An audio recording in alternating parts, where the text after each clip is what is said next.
Ndio matatizo, mpaka inafikia pahala mume anasema kwa namna hii haiwezekani, binti wewe ondoka tu, rudi nyumbani kwenu.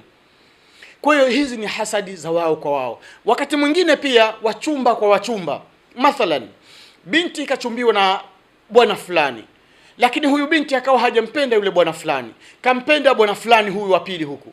Sasa kinachoenda kutokelezea, huyu bwana huyu naye anasema sasa tutaona kama utaolewa. Na kweli yanaenda kutokea mambo mazito kabisa kwa huyu binti maskini ya Mungu, anadhurika, anaugua maradhi yasiyojulikana. Mimi nishawahi kupewa hadithi moja na ndugu yangu mmoja, kaja kunilalamikia akitafuta huruma ya Mwenyezi Mungu, pengine kuna kitu ambacho Allah amekiwekeza kwangu nikaweza kumsaidia. Anasema binti yake sasa hivi ana umri wa miaka 45, lakini alipata kuchumbiwa na mchumba mmoja, na yule mchumba alikuwa ni mzee, yani kwa umri wake anaitwa ni mzee. Ni mzee, ana miaka 40, 45 kwenye 50 hapa. Lakini yule binti alikuwa na miaka 18, 19. Yule binti akawa amemkataa yule mzee. Alipomkataa yule mzee alisema tu neno moja tu. Kwanza kabla ya kusema hilo neno alienda kwa wazazi.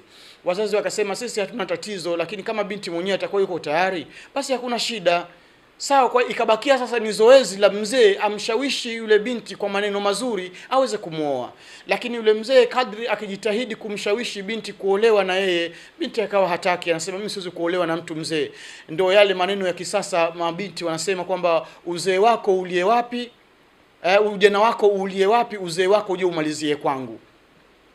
Basi yule binti akawa amekataa katu, na hata hivyo akaweza kuwa amepata bahati kipindi hicho akapata mchumba ili aweze kuolewa. Lakini kilichotokea ni kwamba yule mzee akasema inshallah tutaona kama utaweza kuolewa. Sasa anaitumia mpaka inshallah sehemu ambazo zisizokuwa na uhalali wa kuweza kuyasema maneno hayo. Kwa hiyo yule binti akasema kama we ni Mungu haya, lakini kama Mungu yupo mimi nitaolewa. Basi yule mzee alienda kuyafanya. Sasa usura wake, ile familia yake ilipokuja kwangu kuja kunieleza habari hizi, anasema tokea ule umri wake wa miaka 18 mpaka leo hii ana miaka 45. Kuanzia miaka 18 kwenda mpaka kwenye 45, yule dada aliugua maradhi na mpaka sasa yupo kitandani. Si wakufa, si wa kuhoika. Yupo tu. Hawezi kutembea, hawezi kulala, hawezi kusinzia. Ni binti amelala tu kitandani. Kisa alimkataa mchumba. Inna lillahi wa inna ilaihi rajiun. Sasa mambo kama haya ndiyo ambayo huwa yanafanywa kwa wachawi ili kuwateketeza mabinti wasipate kuolewa, kuwateketeza vijana wasiweze kuoa, kuwateketeza waume wasiweze kushiriki ndoa zao, lakini pia kuwateketeza wake